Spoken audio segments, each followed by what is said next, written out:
पूर्ण फैसला आया है honourable supreme court of India के तहत, और आम आदमी पार्टी मुझे लगता है शायद आदत से मजबूर है, वो पुनः जनता को और मीडिया के मित्रों को गुमराह करने का प्रयास कर रही है। आज जो ऑर्डर आया है उसमें माननीय मुख्यमंत्री अरविंद केजरीवाल की जीत नहीं है, बल्कि honourable supreme court of India ने इस बात पर मोहर लगा दी है कि माननीय मुख्यमंत्री अरविंद केजरीवाल जी शराब घोटाले में दोषी हैं और ईडी के पास इसके लिए सफिशिएंट मटेरियल यानी प्रूफ, सारे के सारे तथ्य हैं। मित्रों, ये देखने की बात है कि माननीय मुख्यमंत्री अरविंद केजरीवाल जी ने अर्जी क्या लगाई थी।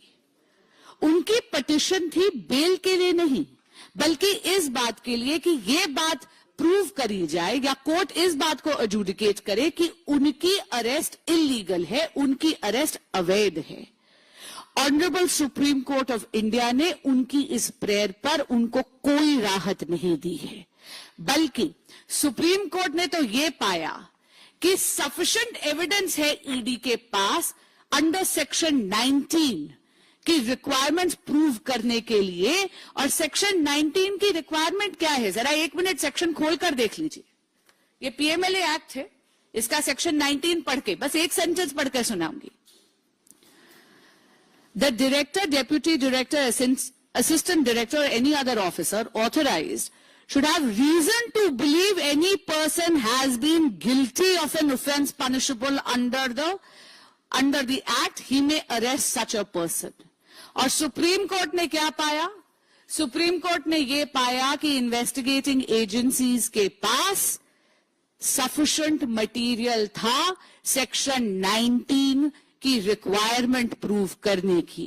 सेक्शन 19 की क्या रिक्वायरमेंट है कि आप प्राइमा फेसी दोषी हैं उस गुनाह के। इसका मतलब है आज सील ऑफ अप्रूवल लगाई है सुप्रीम कोर्ट ने।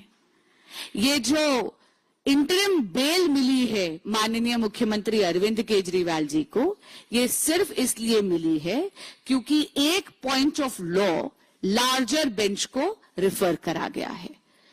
जब भी कोई चीज लार्जर बेंच को रिफर करी जाती है उसकी सुनवाई में थोड़ा समय लगता है, लेकिन इसमें दो बातें बहुत महत्वपूर्ण हैं। कुछ दिन पहले ईडी ने एक बहुत ही डिटेल्ड चार्जशीट कोर्ट के समक्ष रखी थी। उस चार्जशीट के तहत व्हाट्सएप चैट्स, साक्ष्य और बाकी के बाकी तथ्य देखकर ये पता चला था कि माननीय मुख्यमंत्री अरविंद केजरीवाल जी शराब घोटाले के किंग पिन हैं। उनके बहुत ही नजदीकी निकटतम रिश्ते हैं बाकी को अक्यूज्ड के साथ, और उनके निर्देश पर माननीय मुख्यमंत्री अरविंद केजरीवाल जी की जो साठगांठ है बाकी को अक्यूज्ड के साथ, उन्हीं के कारण 100 करोड़ रुपए तक के किकबैक्स आम आदमी पार्टी के सरगना श्री अरविंद केजरीवाल जी ने लिया है शराब घोटाले में। उस 100 करोड़ रुपए में से 45 करोड़ रुपीस आम आदमी पार्टी की गतिविधियों के लिए इस्तेमाल हुए गोवा चुनाव में, और इसी के कारण आम आदमी पार्टी पहली पार्टी बनी है भारत के इतिहास में जो भ्रष्टाचार में इतनी लिप्त है कि उसको भी अभियुक्त बनाया गया चार्जशीट में। आज सुप्रीम कोर्ट ने एक और बहुत बड़ी ऑब्जर्वेशन दी है। सुप्रीम कोर्ट ने कहीं ना कहीं डायरेक्शन नहीं दी, लेकिन एक इशारा जरूर करा है। सुप्रीम कोर्ट ने यह इशारा करा है कि जब भी कोई भी कॉन्स्टिट्यूशनल फंक्शनरी इस प्रकार के अपराध में लिप्त होता है तो उसको अपने पद से इस्तीफा देना चाहिए। लेकिन माननीय मुख्यमंत्री अरविंद केजरीवाल जी इन्वेस्टिगेटिंग एजेंसीज को गुमराह कर रहे हैं, अपने साथियों को भी लिप्त कर रहे हैं।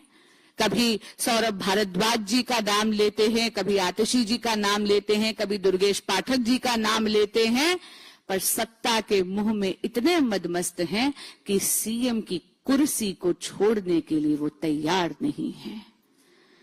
इनकी इस जिद के कारण दिल्ली में एक पॉलिसी पैरालिसिस हो रहा है, एक कॉन्स्टिट्यूशनल क्राइसिस हो रहा है।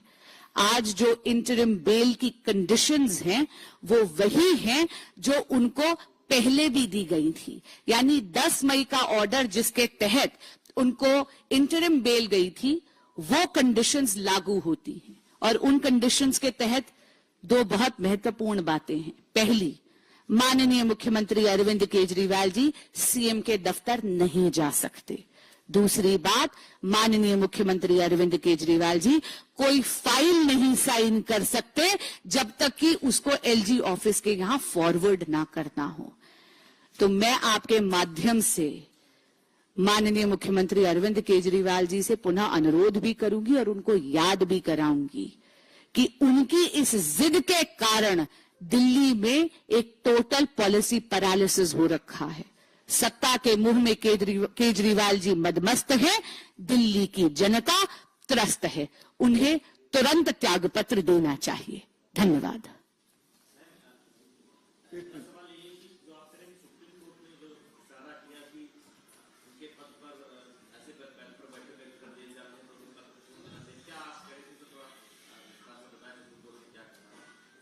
जी देखिए, डिटेल्ड ऑर्डर अभी आना है, लेकिन जो ओरल ऑब्जर्वेशन थी उसमें सुप्रीम कोर्ट ने यह स्पष्ट कर दिया कि जब भी एक कॉन्स्टिट्यूशनल फंक्शनरी होता है और वो ऐसे अपराध में अभियुक्त के तौर पर लिप्त होता है तो आमतौर पर उनको त्यागपत्र देना चाहिए।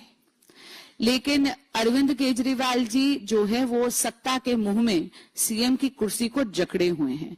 मैं पूछना चाहती हूं, 60 से ज्यादा विधायक हैं उनके पास, क्या उनकी पार्टी में टैलेंट का इतना अकाल पड़ा हुआ है कि एक भी उनका विधायक सीएम की कुर्सी का कार्यभार उठाने के लिए कॉम्पिटेंट नहीं लगता उन्हें?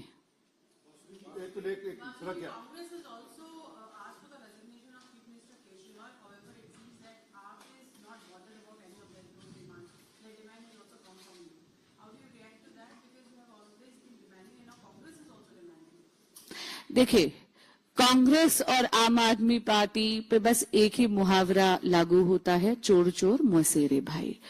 इन्होंने अपने राजनीतिक स्वार्थ के लिए लोकसभा चुनाव में एक गठबंधन करा था जो जर्जर कर भुरभुरा गया जैसे ही इनका लोकसभा चुनावों में दिल्ली में खाता तक नहीं खुला। आपको याद होगा कि तब एक कैंपेन चलाया गया था, जेल का जवाब वोट, लेकिन दिल्ली की जनता ने सातों की सातों सीटों पे कमल खिलाया है। ये जो जनता का जनादेश आया है इसमें उन्होंने मोदी जी की परफॉर्मेंस को रिवॉर्ड करा है और केजरीवाल जी के और कांग्रेस पार्टी के प्रोपेगेंडा को परास्त करा है।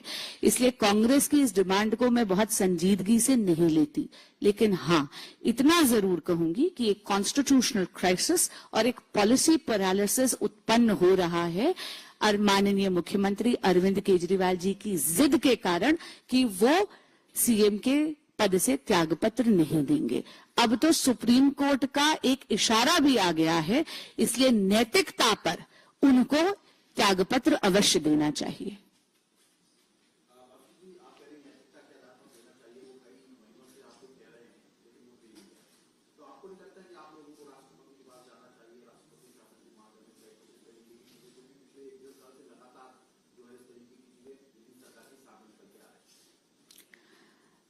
देखिए, हम एक बहुत ही जिम्मेदाराना विपक्ष हैं और हम हमेशा अपनी आवाज बहुत ही पुरजोर तरीके से उठाते रहेंगे क्योंकि हमारी आवाज जनता की आवाज है। माननीय मुख्यमंत्री अरविंद केजरीवाल जी की आत्मा को स्वयं को कचोटना चाहिए। दिल्ली की जनता ने उनको काम करने के लिए चुना था, सत्ता भोगने के लिए नहीं। एक दशक से अरविंद केजरीवाल जी की सत्ता और अरविंद केजरीवाल जी की सरकार यहां पर है। केजरीवाल जी और उनके मंत्री सत्ता तो भोग रहे हैं लेकिन दिल्ली के लिए कोई काम नहीं कर रहे। अभी हाल ही में आपने देखा था दिल्ली बूंद बूंद के लिए तरस रही थी और एक बारिश में उसी पानी से वो फिर त्रस्त हो रही थी। इसलिए आपके माध्यम से पुनः आग्रह और अनुरोध कर रही हूं कि आज जो सुप्रीम कोर्ट का इशारा आया है उसको निर्देश मानकर नैतिकता के आधार पर माननीय मुख्यमंत्री अरविंद केजरीवाल जी को इस्तीफा देना चाहिए। और कहीं ना कहीं ये जो उनका अविश्वास है अपनी ही पार्टी पर, अपने ही साथियों पर, जहां पर 60 से भी ज्यादा एक भी विधायक उनको कॉम्पिटेंट नहीं लगता जो कार्यभार संभाल सके सीएमशिप का, शायद ये अहंकार उन्हें त्यागना चाहिए।